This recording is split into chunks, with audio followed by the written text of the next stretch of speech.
how to count occurrences in Excel. Hey everyone, welcome back to the channel. If you're new here, don't forget to hit the subscribe button and turn on the notification bell to not miss any updates. So today I'm going to teach you how to count occurrences in Excel in just few simple steps.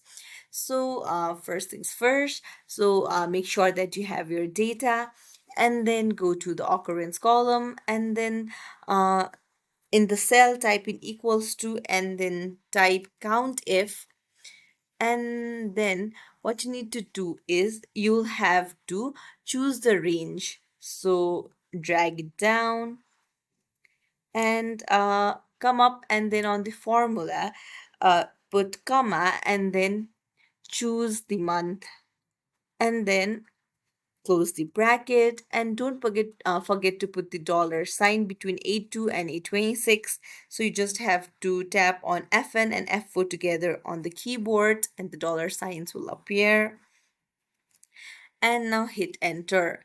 Now you can see that January has occurred 4 times in this data, so you can just drag down.